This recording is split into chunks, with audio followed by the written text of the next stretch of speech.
Oh, hi. Would you like to hear a story? Yeah. Would you like to hear a story? Yeah. I think this one. Yes, I think this one is the one for you. It's called Tales of the Inventor and the Pirate. Are you ready? Yeah. This is a story about two brothers. Two brothers who lived in a land far, far... Wait, no. Two brothers who lived in a land not very far from this one, actually. Not very far from here at all. It's called Cabra. Cabra. Is that right? Yeah. A town in the city of Dublin, located on an island they call Ireland on planet Mars. Oh, no, on planet Earth. The two boys lived very happily in this snowy corner of planet Earth for many years. The older brother was a very, very clever, world-famous inventor. And the younger brother was a gentle pirate who sailed the seas bringing music and dancing to all the children of the world. The inventor, we'll call him, what will we call him? Jacob. Perfect. The inventor, Jacob, lived in a lime green high-rise mansion with a beautiful view of the sea, which meant he could keep an eye on his pirate brother. The pirate brother, we'll call him, what will we call him? Ben was a very special kind of pirate. He liked to keep absolutely everything ship-shape. He didn't do any robbing like regular pirates, and instead of a parrot on his shoulder, there sat, well, Woody. How did you get in there? Woody was the pirate's perfect parrot he'd have. He went absolutely everywhere with him. The two brothers lived with their trusty steed. Oh no, that's not right either. With their fluffy friend, Sweep the dog. And their beautiful little sister, Sive, whose singing voice was the sweetest sound anyone had ever heard.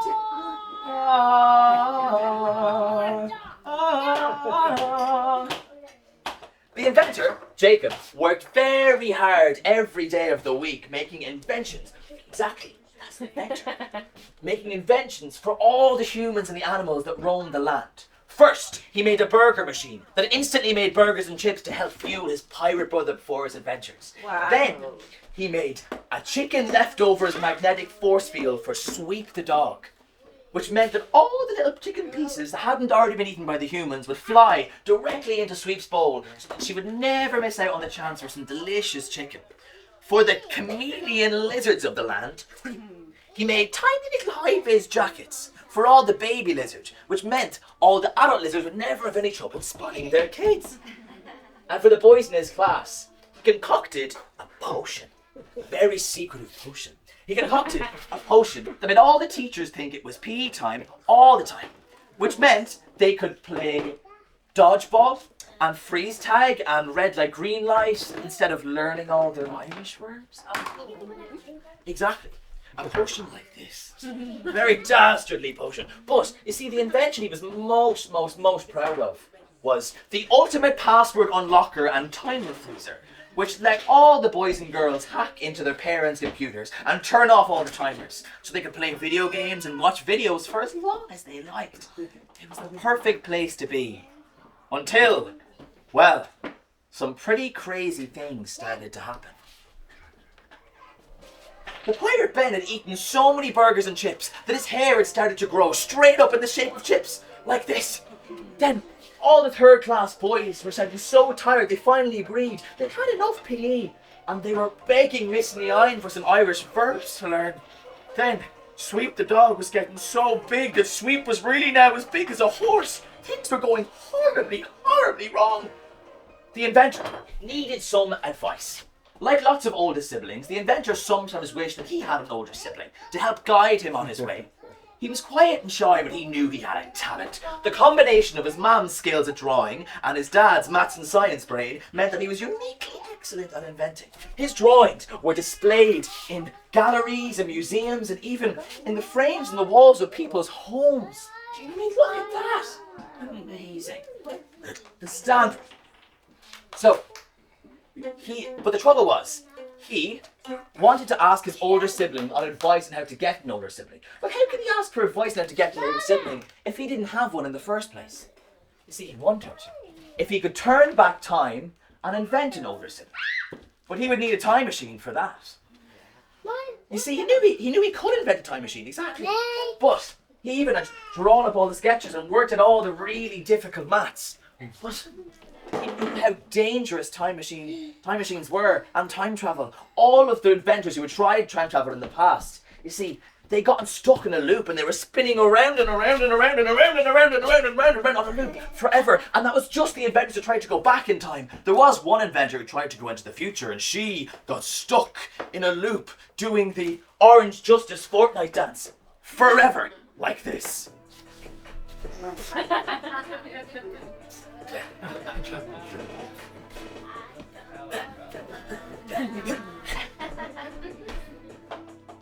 You see, thank you very much. The inventor lay on his bed, actually contemplating making the time machine, despite all of the obvious and apparent risks. This is the most difficult maths that I have ever seen, and the past is a place no one as small as me has ever been. I can't ask Mum or Dad, Sweeper, Cyber Pirate Ben.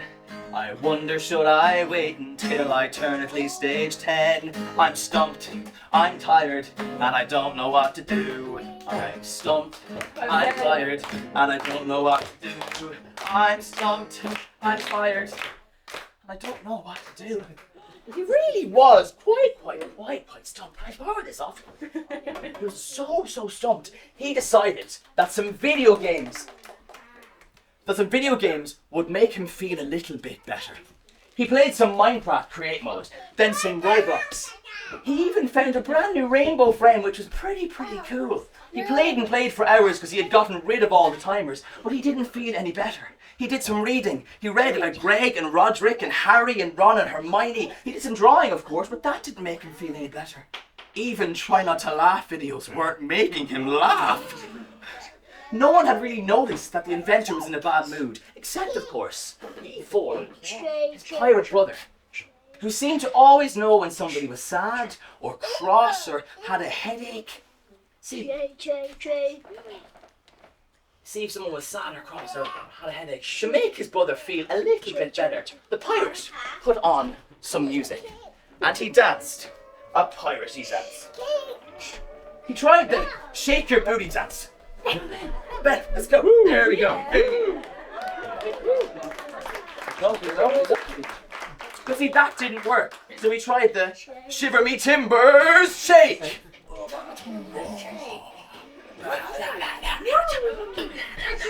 Yes! And the sailor's salsa.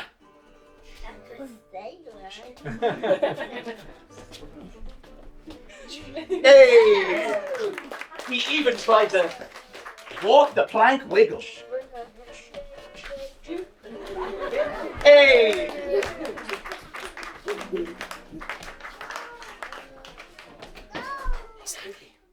The pirates' dances usually help cheer absolutely everybody up, but the inventor didn't join in on any of these. He didn't join in on any of the dances with the pirate. He just lay on his bedroom floor with thoughts swirling around in his head.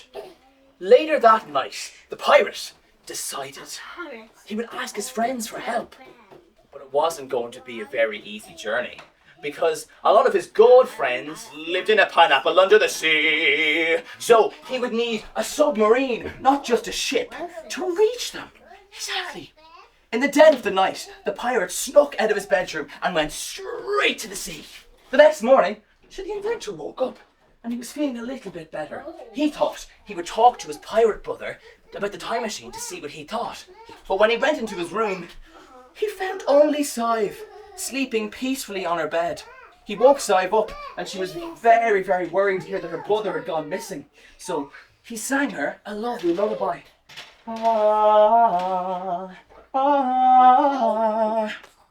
He called his parents and Heather and their cousins and Marie and Miss Gallagher and all the boys in Ben's class in school and all the boys and girls in Create Dance and all the pirates he usually sailed with, but see, nobody knew where poor pirate was. Where where's the pirate gone? Where's the pirate gone? He left in the dark, in the middle of the night. How can he see with just the moonlight? Oh, where's the pirate gone? Where's the pirate gone? We shall search the seas, quick get on the ship. We can guide him back with the smell of chips. Oh, where's the pirate gone? Where's the pirate gone? This pirate loves the butcher shop more than the one with sweets. Get sausages, get pictures, leave it still out on the streets. Oh, where's the pirate gone? Where's the pirate gone? Where's the pirate gone?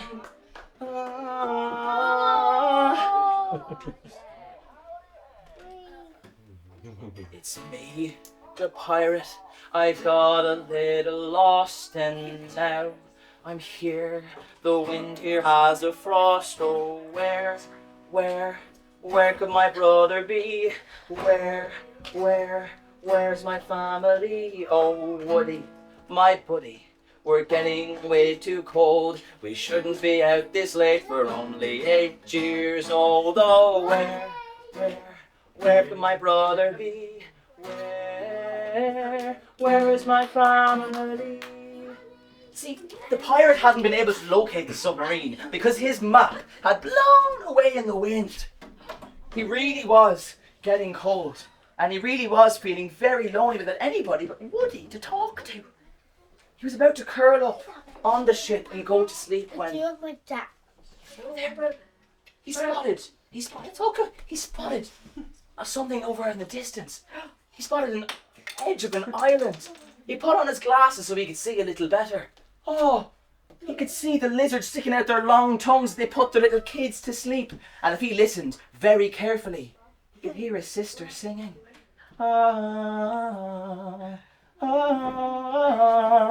Thank goodness! With the wind in his sails, he zoomed back towards the island, shouting, "Don't worry, I'm coming home!" Exactly.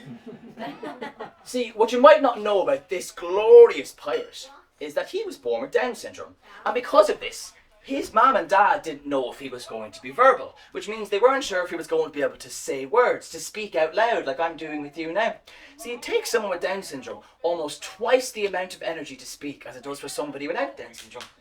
And so they were extra grateful to hear his calls so loud and so very clear. They were all worried about the pirate, but he was safely on his way back to where he belongs. If you ask anybody that knows Pirate Ben, you'll find that he is very chatty, very funny, and maybe a little bit cheeky. But what you mightn't also know is that he's very good at reading, and a bit of a healer. The pirate was born with a hole in his heart, but he managed to stitch it back together by himself. And now, maybe because of this, he's able to stitch other people's hearts back together with the most glorious hugs you could ever get. When the pirate got back to the lime green high-rise mansion, he knew just what he had to do. He gave his brother the most squeeziest hug. Not so tight that his eyes popped out of his head, but pretty close. "Where were you?" said the inventor. "I was so worried." "You were sad, so I went to see if my friends could help cheer you up," said the pirate. "But my map blew away in the wind and I got a little bit lost." "It's okay," said the inventor. "I'm just glad to have you back." Safely reunited with his brother, the inventor knew just what he had to do. He modified the potion so pee was only half the day. He lowered the dial in the chicken machine so Sweet wouldn't be so full all the time. He put a limit on the burger and chips machine so that Ben and Jacob could get their matching ginger hair back. He didn't get rid of the timer removers though. Sometimes parents just don't understand. And he also decided to definitely not try the time machine. He had Ben and he had Sive and that was enough. See, some people, like the pirate and like the inventor, they are lucky enough to have a sibling. They're lucky because even if sometimes they mess with your things, or if they do smelly farts or thank you very much. If they do smelly farts or they ask Alexa to play the same song again and again and again, it's okay. Because when you have a brother or a sister or a sibling, you might also get a very best friend. The Buzz to your Woody. The Ben to your Jacob. The Ben to your Jacob. If you don't have a brother or a sister or a sibling, or if they're just not around anymore, Or maybe you're just not the best of friends with them. I have some good news for you. Because even though the inventor didn't invent an older brother, or a sister, or a sibling, if we go on enough adventures, we can meet people that can be like older brothers, younger sisters, and twin siblings, and the people we meet along the way. Exactly. And the people we meet along the way. So, in our teachers and our minders and our friends and cousins and grandparents and strange artist ladies that come to our homes and our schools to hang out, or even our pets. So have a look around and think about some of the people in your life that make you feel safe and strong and brave and smart and important, like older siblings sometimes do. So the song that I want to end our story with is one of our pirates' very favourite songs. Now it's not a sea shanty, but I think you guys might know this one. If you know the words, please feel free to sing along. If you don't know the words, put your hands in the air and just wave along. And if you've ever been told that you're not a very good singer, perfect, I want you to sing extra loud, okay? Are you ready? Yeah. Yes. You got a friend in me. You got a friend in me. When the road looks rough ahead and you're miles and miles from a nice warm bed, you just remember what your old pal said, boy, you got a friend in me. Yeah, you got a friend in me. Got a friend in me. You got a friend in me. You got troubles, bro, I got them too. There isn't anything I wouldn't do for you. We'll stick together and we'll see it through. With you got a friend in me. You got a friend in me. Some of the folks might be a little bit smarter than I am, bigger and stronger too. But none of them will ever love you the way I do. It's me and you, boy. And as the years go by, our friendship will never die. You're gonna see it's our destiny. You got a friend in me. You got a friend in me. You got a friend in me. Woo!